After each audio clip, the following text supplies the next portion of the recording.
Have you ever wondered what makes a great hockey goalie, or if any sane person would ever willingly try to get hit by a frozen piece of rubber traveling 90 miles per hour? Today, we explore the exciting history of goaltending in ice hockey. Goaltending has its origins in the late 1800s. The concept evolved from players simply trying to stop pucks. Early goalies wore minimal protection and relied on instincts. The padding was limited, and the calling of goaltender was a tall order.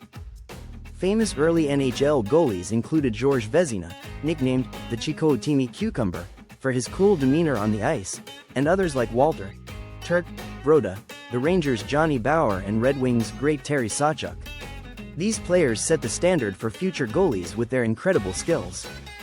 As time passed, goalie equipment evolved dramatically.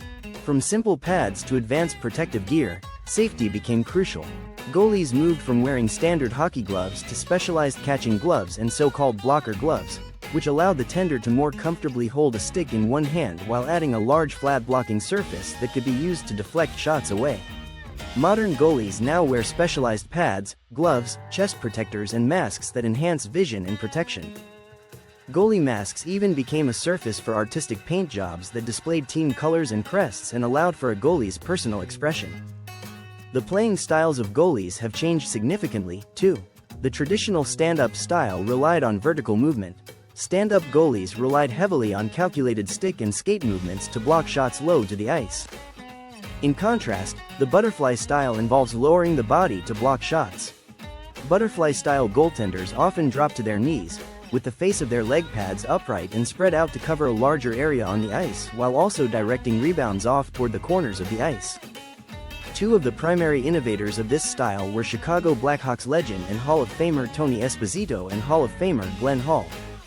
As more and more young goalies started to see the success of butterfly-style goaltenders like Esposito and Soviet goaltending legend Vladislav Tretiak, the style slowly became the dominant form of play. The arrival of European goalies also impacted the NHL. Their techniques and styles integrated new tactics into North America. The first European-born and trained goaltender to make a major impact in the NHL was Swedish goalie Pelle Lindberg. The first European goalie ever drafted by an NHL team, he first made a name for himself internationally playing in the 1980 Winter Olympics and helping earn Team Sweden a bronze medal. He would later excel in the NHL with the Philadelphia Flyers, becoming the first European goalie to win the Vezina Trophy as the league's best goalie. Artūras Urba of Latvia would later carry on this success. During the 1993-94 season, he would lead the league in both minutes played and saves, carrying an underpowered San Jose Sharks team on a significant playoff run and upsetting the heavily favored Detroit Red Wings. Urb had previously been a standout for the USSR in international play. In 2001, Urb would lead the Carolina Hurricanes to their first Stanley Cup Finals appearance, where they eventually fell to Detroit. Perhaps the first superstar goaltender of the modern era was French-Canadian Patrick Roy. Born in Cap Rouge, Quebec in 1965, Roy began goaltending at age 7. He would soon become a standout in junior hockey and be drafted by Montreal 51st overall in 1984. During the 85-86 season, he would take over the starting goalie position for the Canadiens, eventually leading them to a Stanley Cup championship and winning the Conn Smythe Trophy as Most Valuable Player in the playoffs, the youngest player ever to win the award.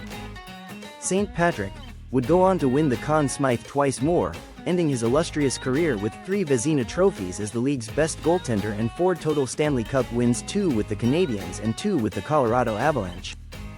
Another standout from the 90s and 2000s was Czech tender Dominik Hasek. A relative unknown in junior hockey, Hasek was drafted by the Chicago Blackhawks 199th overall in 1983, and wouldn't suit up for his first NHL game until the 1990-91 season. A truly unique goaltender, Hasek did not play any recognized style, preferring to rely on his exceptional athleticism and near superhuman flexibility and reflexes.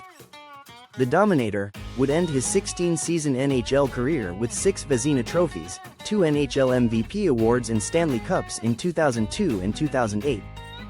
One of the most influential and exceptional goaltenders of the modern era was Quebec-born goalie Martin Brodeur.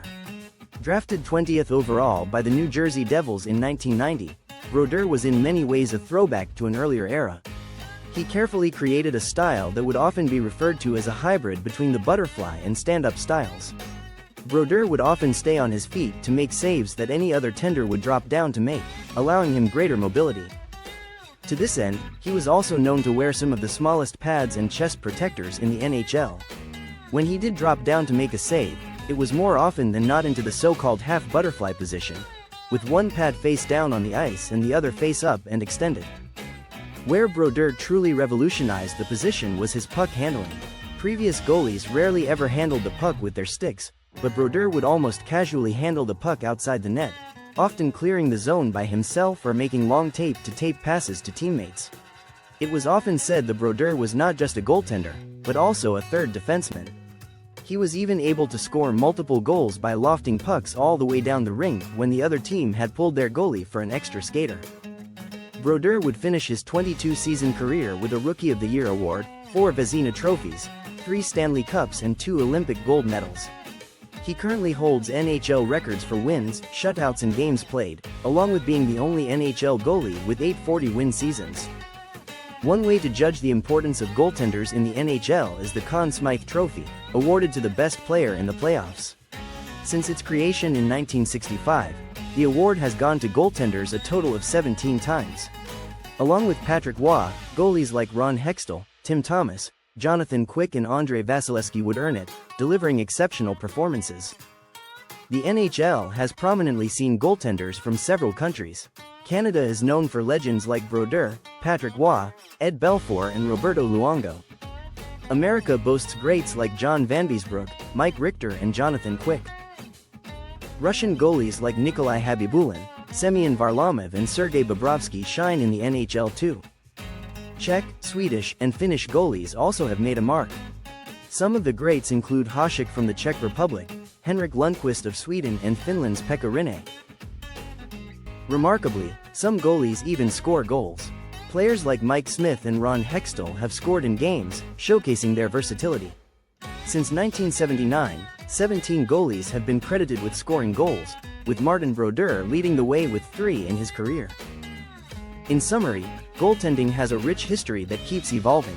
From early pioneers to modern legends, goalies shape hockey today. Don't forget to like and subscribe for more engaging videos on a wide variety of topics.